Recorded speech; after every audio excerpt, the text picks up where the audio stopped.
उस वक्त की बात है जब गौतम बुद्ध धरती पर अवतरित थे।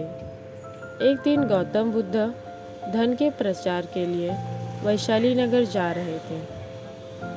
वे अभी थोड़े ही आगे गए थे कि उन्होंने देखा कि वैशाली नगर के कुछ सैनिक भागते हुए एक लड़की का पीछा कर रहे थे।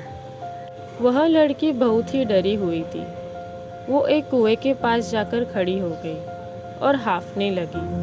उसे प्यास लगी थी, उसे पानी पीना था। भगवान बुद्ध ये सब देख रहे थे। फिर उन्होंने उस बालिका को अपने पास बुलाया और कहा कि तुम उस कुएं से पानी निकालो और स्वयं भी पी जाओ और हमें भी पिलाओ। उतनी ही देर में वो सैनिक वहाँ पहुँच गए। भगवान बुद्ध ने अपने हाथ के संकेत से उस सैनिकों से रुकने को कहा। फिर उस बालिका ने गौतम बुद्ध को कहा कि महाराज, मैं तो अछूत हूँ। मैं इस कुएं से पानी निकालूंगी तो जल दूषित हो जाएगा। मैं आपको कैसे पानी पिला सकती हूँ। भगवान बुद्ध ने उसे फिर से कहा, बेटी, मुझे बहुत जोर की प्यास लगी है।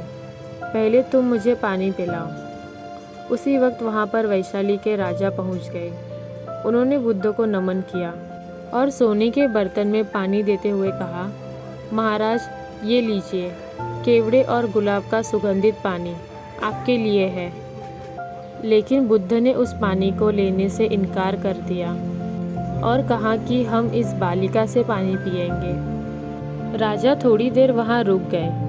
बुद्ध ने फिर से उस बालिका से अपनी बात दोहराई। फिर बालिका से रहा नहीं गया और इस बार साहस बटोरकर उसने कुएं से पानी निकाला। फिर पानी स्वयं भी पिया और बुद्ध को भी पिलाया। फिर पानी पीने के बाद बुद्ध ने बालिका से पूछा, पुत्री, तुम इतनी डरी हुई क्यों हो? तुम्हें किससे भय है? फिर बालिका ने पूरी बात बताई कि मुझे राजा के दरबार में गाने का अवसर मिला था। मैंने गीत गाते हुए नृत्य किया। सभाजनों ने खूब आनंद लिया।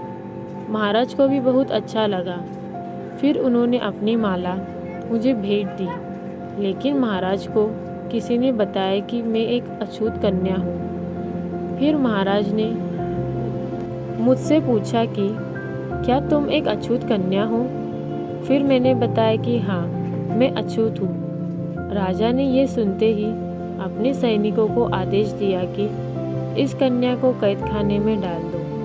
मैं किसी तरह वहाँ से बचकर यहाँ तक पहुँची थी तो आप मुझे मिल गए। बुद्ध ने पास में खड़े उस राजा को कहा कि सुनो राजन, मैं चाहता हूँ कि मेरी इस बात को आप सदैव याद रखें कि किसी भी इंसान की पहचान उसके धर्म या जाति से नहीं, पर उसके गुण और कर्मों से की जाती है। जिस बालिका के मधुर कंठ से निकले गीत और नृत्य का आप सबने आनंद उठाया, उसे पुरस्कार दिया। जिनके कार्य इतने अच्छे हैं, वे अछूत हो ही नहीं सकती। और आप इसे अछूत कह रहे हैं? सारी प्रजा का पिता होकर ऊंच नीच का भेदभाव रखते हैं। सुनो राजन, यहाँ पर नीची सोच और छोटे कार्य करके अछूत होने का परिचय तो आपने दिया है। इसलिए मेरी नज़रों में वह कन्या नहीं, बल्कि आप अछूत हैं। वैशाली नरेश को अपने इस कार्य से घृणा होने लगी और बहुत पछतावा हुआ। फिर वह बुद्ध के चरणों में गिर पड़े और क्षमा मांगने लगे। कहा कि आपके इस बात को मैं सदैव याद रखूंगा।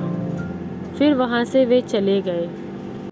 तो दोस्तों, गौतम बुद्ध हमें इस कहानी से यह सीख दिलाना चाहते हैं कि कोई भी इंसान अपने कार्यों और विचारों से बड़ा बनता है, अपने धर्म या जाति से नहीं। ऐसे छोटे विचार रखकर खुद अछूत ना बने, बल्कि ऊंच नीच का भेदभाव भूलकर एक अच्छे मानवता का परिचय दें। नमो बुद्धाय।